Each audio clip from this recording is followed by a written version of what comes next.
इकडे लक्ष द्या. नेक्स्ट ऍप्लिकेशन आहे आपलं application of Gauss law. Second application, the electric field intensity due to infinite long straight charge wire. कसला आहे वायर? एक तर इनफायनाइट आहे, लॉन्ग स्ट्रेट चार्ज वायर म्हणजे त्याच्यावर पॉझिटिव्ह चार्ज आहे. एक वायर आहे, इनफायनाइट लॉन्ग स्ट्रेट वायर आहे. इकडे बघा हे मावशे, याच्यावर चार्ज कुठला आहे? हे पॉझिटिव्ह चार्ज आहे. आता पॉझिटिव्ह चार्ज आहे इथं बघा, हे वायर आहे, इकडे पॉझिटिव्ह चार्ज आहे, इकडे पॉझिटिव्ह, इकडे पॉझिटिव्ह, इकडे पॉझिटिव्ह चार्ज आहे. म्हणजे इलेक्ट्रिक फील्ड इंटेन्सिटी सगळ्या बाजूने. ओके, इकडं इकडं इकडं इकडं सगळीकडं हे इलेक्ट्रिक फील्ड इंटेन्सिटी. त्याच्या शेजारी एक इमॅजिनरी गॉसियन सरफेस कन्सिडर केलं. हे काय? जीएस च्या पती नाही. So Gaussian surface. Okay, so हा जे आहे ते गॉसियन सरफेस त्याच्या अराउंडला कन्सिडर केला आपण. त्या गॉसियन सरफेस वर पॉइंट पी कन्सिडर केला, त्याचा एरिया वेक्टर डीएस आणि हे इलेक्ट्रिक फील्ड इंटेन्सिटी ई यांच्यामध्ये अँगल किती आहे रे बाबांनो? हा अँगल जो आहे हा थीटा इज इक्वल टू 0 आहे. हे इथं घेतलं, इथं घेतलं, इकडे घेतलं, इकडं असं सरफेस आहे असं, तर तिथं घेतलं किंवा इथं घेतलं तर हे सगळीकडे एकसारखं असणार आहे. पण समजा तोच पॉइंट आपण, तोच डीएस जर या पॉइंटला घेतला असेल, हा झाला डीएस, हे झालं त्याचं एरिया वेक्टर. आपलं इलेक्ट्रिक फील्ड इंटेन्सिटी या डायरेक्शनला आहे, हे ई इथं आहे, हे डीएस इथं आहे. तर अँगल किती झाला? 90. cos 90 किती असतं रे? 0. म्हणजे इथं या खालच्या रेंजला सगळीकडे इलेक्ट्रिक फील्ड इंटेन्सिटीची इथं जी ही व्हॅल्यू आहे, फ्लक्सची जी व्हॅल्यू आहे, इकडे काय येणार आहे? 0 येणार आहे. इथं वर जर बघितलं आपण वरच्या साईडला, जर समजा या ठिकाणी इथं घेतो मी डीएस, इथं घेतलं तर हा एरिया वेक्टर वर गेला, हे इलेक्ट्रिक फील्ड इंटेन्सिटी. अँगल किती आला? 90 आला. हा झाला डीएस, हे झालं ई बार, म्हणजे cos 90 परत किती आलं? 0. म्हणजे या ठिकाणी सुद्धा या वरच्या बाजूला सुद्धा d5 ची व्हॅल्यू काय असणार आहे? 0 असणार आहे. म्हणजे फ्लक्स काय असणार आहे? 0 असणार आहे. फक्त ज्या दिशेला आहे त्या दिशेलाच आपल्याला इथं फ्लक्सची व्हॅल्यू काढायची आहे. लॅम्बडा काय आहे? Surface charge density, that is Q upon L. L म्हणजे ही जी लेंथ आहे इमॅजिनरी सरफेसची, आपण जी लेंथ घेतली ती लेंथ म्हणजे L. Then Q is equal to lambda into L.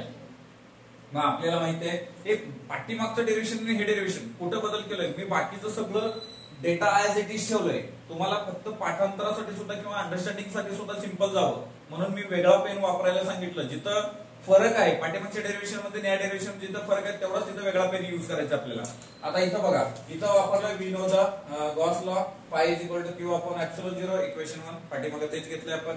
Then point P on the Gaussian surface, its area ds. Then the d phi equal to e bar dot ds bar. इथं तेच घेतलं.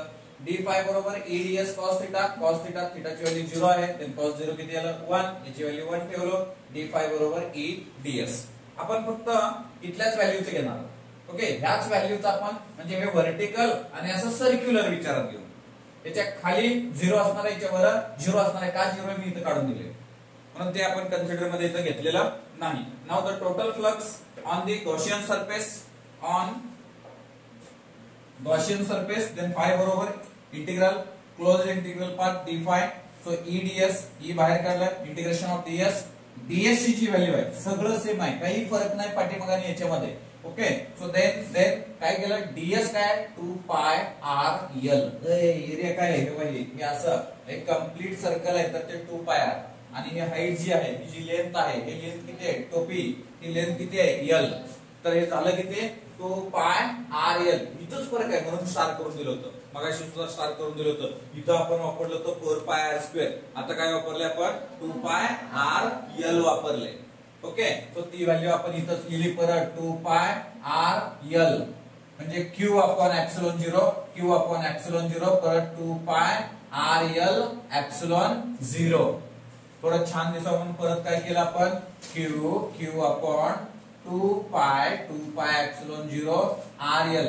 हे बाबा Q ची value काय आपल्याकडे? Q ची value इथं आहे बघा, Q ची value lambda L. So E equal to lambda L upon 2 pi epsilon 0 R L. L cancel झालं.